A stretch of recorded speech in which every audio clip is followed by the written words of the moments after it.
بسم اللہ الرحمن الرحیم۔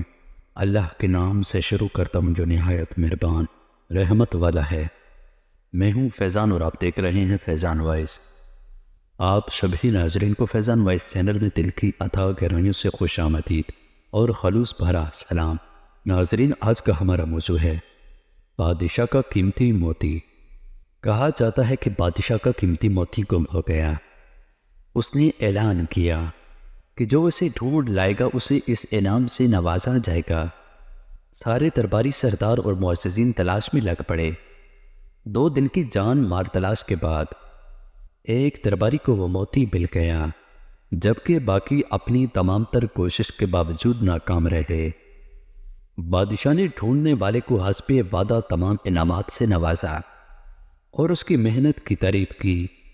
اس کے بعد بادشاہ دوسرے درباریوں کی طرف متوجہ ہوا اور ان کی محنت پر ان کے لیے خیر کے کلمات کہے اور پھر ان کو بھی انعامات دیے۔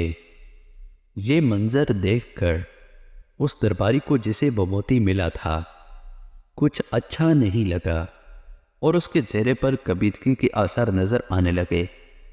بادشاہ جو یہ سب محسوس کر رہا تھا وہ اس درباری کی طرف متوجہ ہوا اور اس سے کہا کہ میں نے موتی ڈھونڈنے والے سے جو وعدہ کیا تھا اس کے مطابق تمہیں نواز دیا اور اس میں کوئی کمی نہیں کی۔ پھر میں دوسرے موتی ڈھونڈنے والوں کی طرف متوجہ ہوا اور ان کو نوازا اور تیرے حق میں سے کم کر کے نہیں دیا بلکہ اپنے خزانے سے دیا ہے۔ میں نے یہ نہیں کہا تھا کہ کوشش کر کے بھی جن کو نہ ملا ان کو محروم کر دوں گا۔ موتی ایک تھا اور ایک ہی کو ملنا تھا اور پانے والوں کو پانے کا صلہ مل گیا اور ڈھونڈنے والوں کو ان کے خلوص کا صلہ ملا ہے۔ مگر اے شخص، میں تیرے چہرے پر ناگواری کے آثار دیکھتا ہوں، گویا کہ تو میرے فیصلے میں بے انصافی دیکھتا ہے۔ تو میری عطا کو اپنے احسان سے کم سمجھتا ہے اور مجھے اپنے احسان کے تابع رکھ کر مجھ سے اپنی مرضی کے فیصلے کرانا چاہتا ہے، اور تو چاہتا ہے کہ میں سب کو محروم رکھوں کیونکہ اس میں تیری رضا ہے۔ جہاں تک تیرے احسان کا تعلق ہے تو اس کی اہمیت میرے نزدیک بس اتنی ساری ہے۔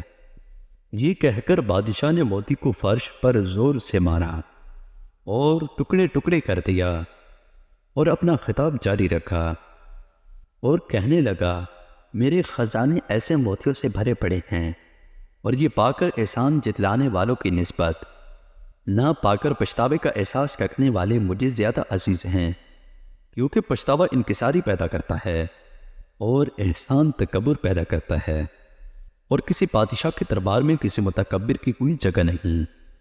یہ کہہ کر بادشاہ نے اس درباری کو اپنی مجلس سے نکال دیا۔ ناظرین، ہمیں اس قصے سے یہ سبق ملتا ہے کہ ہمیں اپنی بخشش پر نظر رکھنی چاہیے، نہ کہ اپنے چند ناقص سجدوں کی عوض اللہ کی عطا پر قدغن لگانی چاہیے۔ ہمیں کبھی بھی اللہ اور اس کے بندوں کے درمیان نہیں آنا چاہیے، چاہے وہ گناہگار بندے ہی کیوں نہ ہو۔ اللہ عز و جل ہمیں ہدایت نصیب فرمائے، آمین۔